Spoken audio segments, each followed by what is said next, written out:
गिबियावनो बयनिसिमबो गोजोन हामलायनाय जासिहरग्रोबाय। खुलुमबाय। बे समाव आङो नोंथांमोननि गेजेराव दासिमनि मोननैसो खौरां लानानै फैदों। नोंथांमोना भिडिअखौ फारियै जोबजासिम नायलांदो। दिनै बड'लेण्ड टेरिटरियेल रिजन आरो चाकमा अट'नमास डिस्ट्रिक्ट काउन्सिल मिजोरामनि गेजेराव ISPL बादायलायनाया क'क्राझारनि KDSA फोथाराव जागोन। बे बादायलायनायखौ नायफैनो थाखाय बर' सावथुन मुलुगनि मुंदांखा फावखुंग्रि फुजि बसुमतारिया बयखौबो लैहोर लैहोर फैनानै नायफैनो थाखाय खावलायहरदों। मोनसे दुखुनांथाव खौरां, बिमाया न'नि सिथ्लायाव गारि सालायनो सोलोंबाय थानाय समावनो गारिनि साखाजों सेबजानानै जिउ गोमायै सासे 3 बोसोर बैसोनि उन्दै गथ'नि। बे दुखुनांथाव जाथाया सोमजिदों केरेलानि काजिक'डनि कडुबल्लीआव। मोनथिनो मोननाय बायदिब्ला कडुबल्लीनि इंगासपुरनि थागिबि नाजिरनि बिसि लुबना फेबिनियाया थांनाय शुक्रबारनि फुङाव न'नि सिथ्लायावनो गंसे कार सालायनो सोलोंबाय दङमोन। बे समावनो आइजोआ गारिखौ कन्ट्रल खालामनो हायैयाव सिथ्लायाव गेलेबाय थानाय 3 बोसोर बैसोनि फिसाजो मरियम नाजिरनि मोदोम साजों गारिया बारलाङो। बे जाथायाव गोब्राबै जोखोम जानाय गथ'खौ हाखु दाखुयै साखाथिनि गंसे प्राइभेट हस्पिटालसिम लांनाय जादोंमोनब्लाबो डक्टरा थैबाय होननानै फोसावो। बिमानि गारिनि साखाजों बेफोरबायदि सासे उन्दै गथ'नि जिउ गोमानायखौ नखरनि सुबुंफोरजों लोगोसे गासै ओनसोल नाङैनो दुखु फोरमायदों। सनितपुर जिल्लानि बैथाभाङायाव स्मागलारनि सायाव पुलिसनि गुलि। बैथाभाङायाव गान्जा फालांगिरिखौ थांखिनानै पुलिसआ गुलि गावदों। सुलुङाव फोरमायनाय बायदिब्ला AS01 BJ 0061 नम्बरनि गंसे I-20 गारिया सिखावै गान्जा लांगासिनो थानायनि बागै खौरां मोननानै सारिदुवार पुलिसआ लामायाव सिग्रोमनानै गारिखौ लाखिनो नाजायो। नाथाय I-20 गारिया खारलांनो नाजायो, जाहोनाव पुलिसआ गारिखौ थांखिनानै गरनै गुलि गावनो गोनां जायो। पुलिसआ गुलि गावनाय गारिखौ लाखिनो हादोंब्लाबो दुथाङा गारिखौ गारनानै खारलांनो हायो। सारिदुवार पुलिसआ फोरमायथिनाय बायदिब्ला I-20 गारिनिफ्राय 42 पेकेट गान्जाखौ बोखांनो हायो। बोखांनो हानाय गान्जानि बेसेना बाजाराव खमैबो 1,50,000 रां जागोन होननानैबो पुलिसआ सुलुङाव फोरमायदों।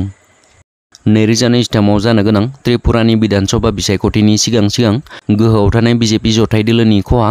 BJP दोलोजों एलायन्सआव थानाय त्रिपुरा इन्डिजिनियास पिपोल पार्टीनि MLA धनन्जय त्रिपुराया शुक्रबारखालि त्रिपुरा आयेन आफादनि बुंथिगिरि रतन चक्रवर्तीनि आखायाव गावनि बिबान एंगारनायखौ गथायदों। CCTVआव रेकर्ड जादों मोनसे सोमोनांथाव भिडिअ'आव सासे सुबुंखौ नुनो मोन्दों। सिपिआव आखाइ सोनाय बे सुबुङा गंसे LED बाल्बखौ बख'नानै लाना थांनाय नुनो मोन्दों। बाल्ब खावग्रा सुबुङानो जाबाय सासे पुलिस सुबुं। बे सोमोनांथाव जाथायानो जादों उत्तर प्रदेशआव। पुलिस सुबुंनि बेबायदि हाबा मावनाय नुथाया लाजिनांथाव खालामदों उत्तर प्रदेशनि पुलिस बिफानखौ। भिडिअ'आ भाइरेल जाखांनायनि उनावनो उत्तर प्रदेश पुलिसआ बेनि सायाव गोख्रों राहा लानानै नायबिजिरो। नंगौ, जोंनो फोरोंगिरिया सोलोंथाइ होयो, नाथाय बाय'ल'जि सारनि आथोन सोमोन्दै सोलोंथाइ होनाय। पद्म दत्त मुंनि सासे फोरोंगिरिनि मोनसे कल रेकर्डिंआ गासै फोरोंगिरि समाजखौनो लाजि फोनांदों। सासे फरायसुलिखौ सोलोंथाइनि बागै फंनैसो बाथ्रा बुंनो थांनानै पद्म दत्त मुंनि सासे फोरोंगिरिया सिमा बारनानै बुङोदि फुङाव जेरै जोंनो ब्रेकफास्ट नांगौ, सानजौफुआव लान्च आरो हराव डिनारजों लोगोसे नांगौ जोंनो आथोन सोमोन्दो। बिब्दिनो गाज्रि सोलोंथाइ होनो थांनानै फोरोंगिरिया फरायसुलिखौ मोजां मोनलायनायाव मोननाय गोदै गोबाब एक्सपिरियेन्सफोरखौबो शेयार खालामो। लोगोसे बुङो, दानो मोजां मोनलायनायाव हांखुर जानाङा, आंखौ सों, आं मोजां मोनलायनायनि बागै गासैखौबो खोन्थागोन होननानै। लोगोसे मोजां मोननायाव थानाय आथोन सोमोन्दोनि बागैबो गियान होबाय सारआ। दासिम भाइरेल जानाय कल रेकर्डिं आरो दङ गोबां गाज्रि बाथ्रा रायलायनाय। दा गासैबो बिब्दि सासे गाज्रि आखुनि फोरोंगिरिखौ साजा होजानो लुबैदों। मोनसे गिख्रंथाव लामा जाब्रबथाय। लिमिटनि बांसिन गारि सालायनानै जिउ गोमानांबाय जयैनो साब्रै लोगोआ।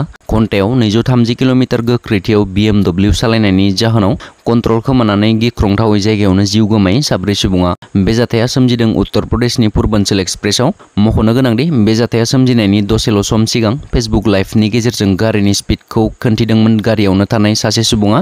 नाथाय बिनि उनावनो जोबोद स्पिडआव सालायनाय BMWआ कन्ट्रल गैयै जानानै गंसे कन्टेनार ट्राकआव सौग्रावो। जाथायाव जिउ गोमानायफोरखौ बिहारनि रहतास जिल्लानि देहरीनि थागिबि डक्टर एबा JDU दैदेनगिरिनि फिसाज्ला डक्टर आनन्द कुमार, बलभद्रपुरनि थागिबि दीपक कुमार, अखिलेश सिंह आरो भला कुशवाहा होननानै सिनायथिनो हानाय जादों। उनाव जाथायथिलियाव पुलिसआ सहैनानै गोथै सहफोरखौ बोखांनानै पस्टमर्टेम खालामनो थाखाय दैथायहरो।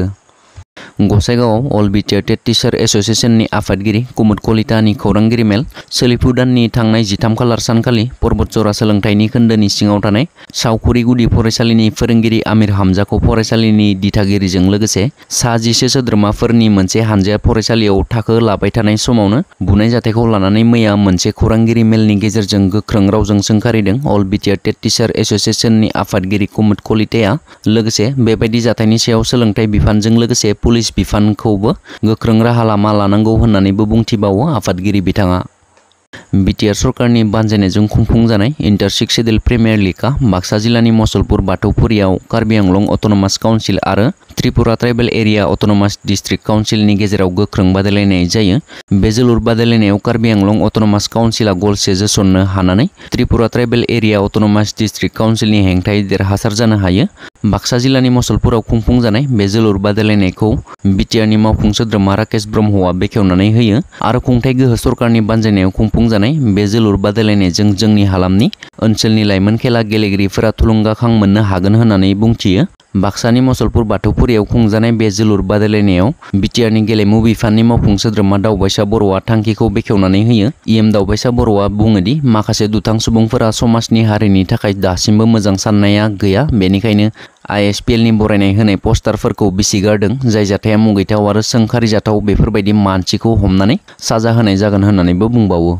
सिम्बोरगाव दख'रा एबसुनि खौरांगिरि मेल मैया 15 अक्ट'बर खालाराव खौरां बिजोंनि गेजेरजों फोसावजानाय क'क्राझार सिम्बोरगाव हाग्रा बिफाननि गनायथि गैयालासेनो क'क्राझार सिम्बोरगावआव हाग्रा बिफाननि गनायथि गैयालासे 10 लाखसो बेसेननि साल सिगुन बायदि बेसेन गोसा बिफांफोरखौ सोरबा दानफायनानै लांखुमादों होननानै सिम्बोरगाव ओनसोलनि माखासे दैदेनगिरि आरो रायजो राजाफोरा अजद दैखांनायखौ लानानै सिम्बोरगाव दख'रा एबसुआ खौरां मेलनि गेजेरजों खेंफोरथि होदों।